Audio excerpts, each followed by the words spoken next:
Since the beginning of time, humans have asked the same haunting question. Why was I born? What is the purpose of my life? It sounds simple, yet behind it lies the deepest fear of existence. The fear that without a clear reason to live, life might be meaningless. Everywhere you look, people are searching for a purpose. Some find it in love, others in career, fame, money, or serving others. But strangely, even when they get what they want, the emptiness always comes back. There is that quiet sense that something is still missing. Something deeper, something that lasts. We were taught from childhood that to live, we must have goals, ambitions, something to strive for. It gave us motivation, yes, but also a heavy burden. Because the moment we do not know our mission, we feel lost, inadequate, almost worthless. This endless chase creates anxiety, the illusion that we must become someone special to deserve to exist. But what if that belief is the real trap?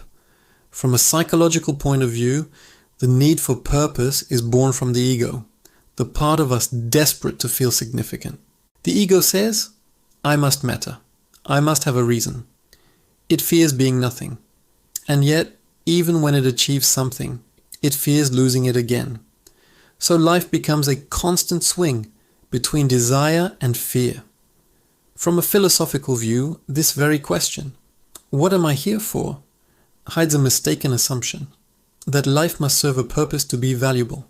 But life does not need justification. The sun rises, the river flows, the flower blooms. None of them ask why. They simply are. The problem is not that life has no meaning. It is that we keep trying to force one onto it. Buddhism offers a radically different perspective. The Buddha never said that humans were born for a divine mission. Instead, he pointed out 4 simple truths. That life contains suffering, that suffering has a cause, that it can end, and that there is a path to that end. He did not tell people to seek a grand purpose.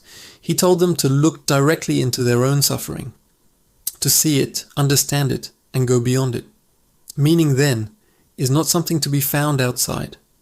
It is something to be seen within. When you ask, why was I born? That question only appears when the mind feels empty, when it needs something to cling to. If you feel whole, the question disappears. It only exists when you are trying to prove that you matter. Like an actor desperate for a role to be noticed, we fear being invisible, but life is not a stage, and we are not here to perform. The need to be somebody is what keeps us in pain. The Buddha did not deny love, ambition, or dreams. He simply showed that all of them are impermanent. They come and go. When you attach your meaning to something temporary, suffering is guaranteed. Success brings fear of failure. Love brings fear of loss. Health brings fear of illness. The more we cling, the more fragile we become. From this lens, the self, the I we defend so fiercely, is also not fixed. It is a stream of changing thoughts, emotions, and memories. Like a wave rising from the ocean, it exists only as movement, not as something separate. When you truly see this, the question, why am I here, begins to dissolve. Because there is no separate you that needs a reason to exist. Meaning is not hidden in achievements or identities. It is right here, in your breath, in the sunlight, in this very moment of awareness. Life is meaningful because it is happening. This does not mean giving up goals or direction. It means not mistaking them for the essence of life. Goals are tools, not prisons. When you use them wisely, you can love, create, and act freely, though without being enslaved by fear or the need to prove your worth. When we stop chasing meaning, something unexpected happens. Peace arises. We realize that freedom is not found in becoming more, but in being here. Remember to follow if you want to keep exploring these reflections every day. Your support keeps me motivated to create more. At a deeper level, the obsession with purpose comes from the fear of meaninglessness. It is the fear of disappearing into nothing. To calm this fear, the mind invents stories. I was born to do something great. Those stories make us feel safe, but also trap us inside an image of who we think we should be. Buddhism calls this attachment, even if it is not to money or power, but to the idea of self. You can build a golden cage of ideals, but it is still a cage. True freedom begins when you stop needing to be anyone at all. Society glorifies purpose, success, and mission. But that same glorification makes many people feel broken when they cannot find theirs. They feel like failures just for being ordinary. Yet the Buddha showed that there is no fixed self to succeed or fail. There's only experience, constantly changing, like waves in the sea. When we stop trying to freeze that motion, life becomes effortless. To live without a grand purpose is not to live without direction. It is to live without chains, to act with clarity, not to perform for approval. Meaning does not need to be achieved.